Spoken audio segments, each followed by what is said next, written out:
الحمد لله. الحمد لله وكفى والصلاة والسلام على عباده الذين اصطفى، خصوصا على سيد الرسل وخاتم الأنبياء وعلى آله وأصحابه الأتقياء. أما بعد، فأعوذ بالله من الشيطان الرجيم. بسم الله الرحمن الرحيم.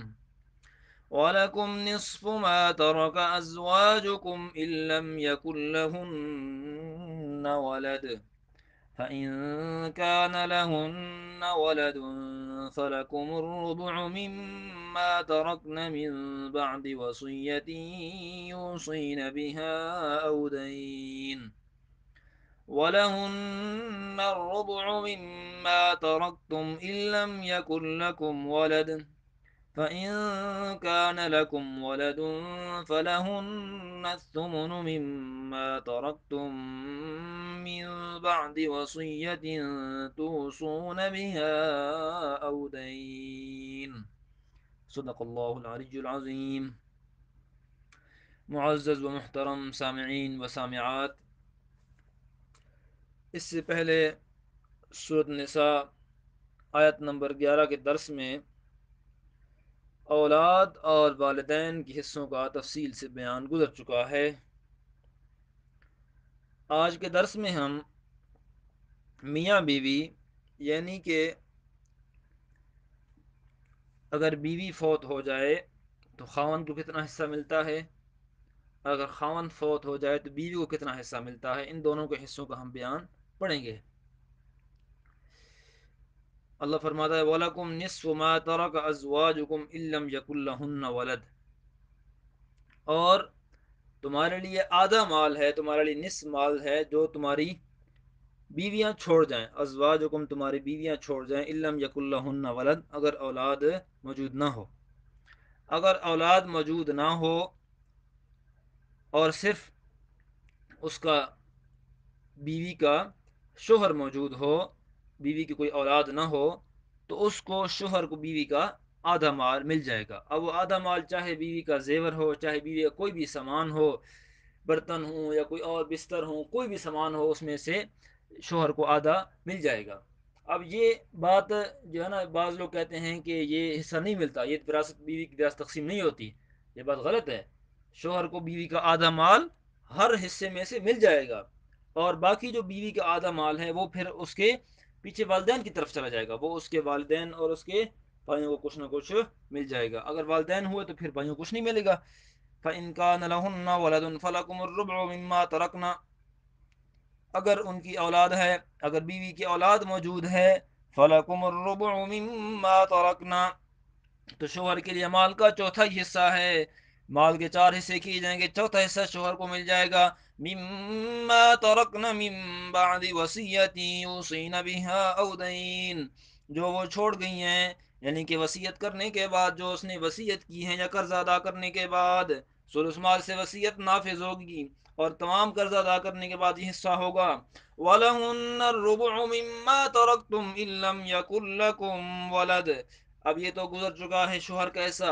اگر شوہر فوت ہو جائے تو بیوی کو کتنا حصہ ملے گا؟ بیوی کو اگر اولاد موجود نہ ہو، شوہر کی کوئی اولاد نہ ہو، تو بیوی کو چوتھا حصہ مل جائے گا۔ مال کے چار حصے کیے جائیں گے، بیوی کو مال کا چوتھا حصہ مل جائے گا، یعنی اولاد ان کی موجود نہ ہو، یہ صورت ہے۔ فَإِن كَانَ لَكُمْ وَلَدٌ، اگر بیوی کی اولاد، اگر شوہر کی اولاد موجود ہے اور شوہر کی اولاد ہے، فَلَهُنَّ الثُّمُنُ مِمَّا تَرَكْتُمْ، تو پھر بیوی کو آٹھواں حصہ ملے گا۔ اگر اولاد موجود ہے شوہر کی تو شوہر کو، بیوی کو چوتھا حصہ ملے گا۔ اگر شوہر کی اولاد نہیں ہے تو بیوی کو آٹھواں حصہ مل جائے گا۔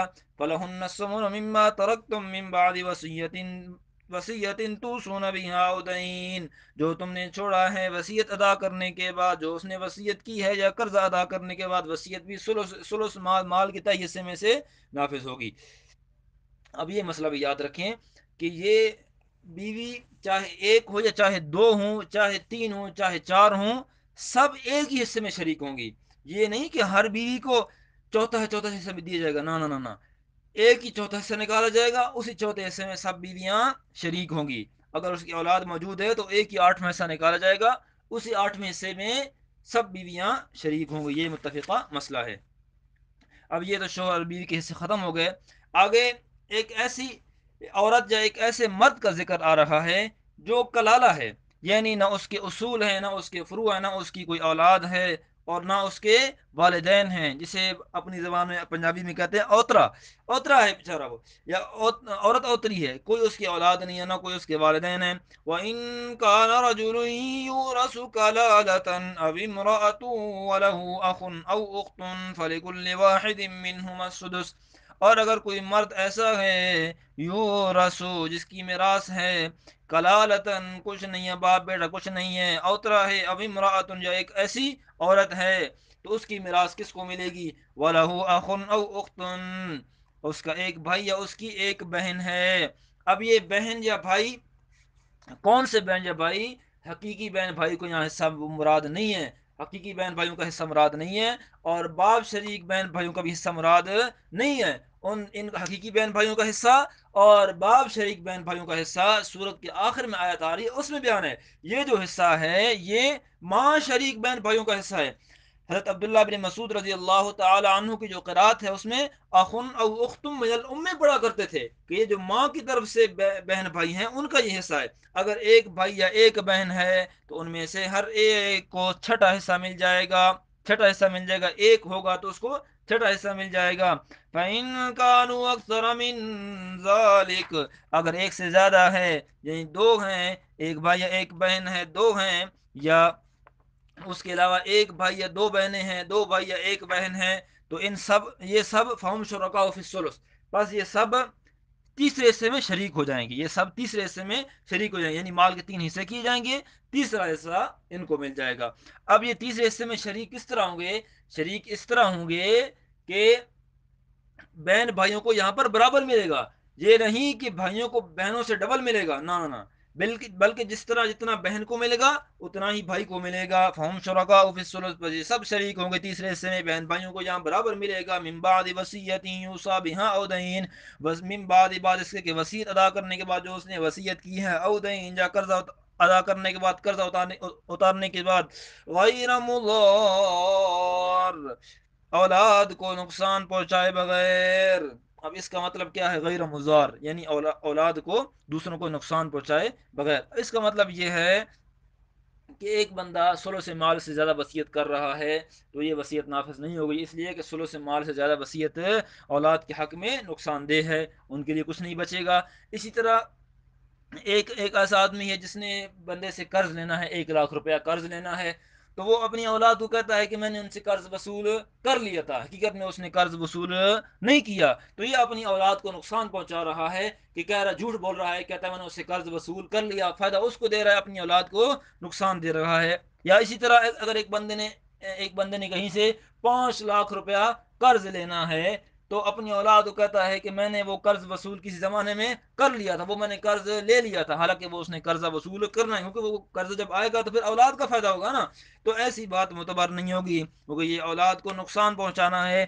یا دنیا میں اپنا سارا مال اللہ کی راہ میں نہ دے، بلکہ کچھ نہ کچھ اولاد کے لیے چھوڑے، یہ نہیں کہ سارا مال مدرسے میں آ کر دے دے، سارا مال وقف کر دے، بلکہ اولاد کے لیے بھی چھوڑے۔ وصیت من اللہ، یہ اللہ تعالیٰ کی طرف سے پکی وصیت ہے۔ جیسے دیکھیں نا، دنیا میں والدین کے ایک احکام ہوتے ہیں، پھر جب والدین دنیا سے جا رہے ہوتے ہیں تو وہ کچھ اولاد کے لیے وصیت کرتے ہیں۔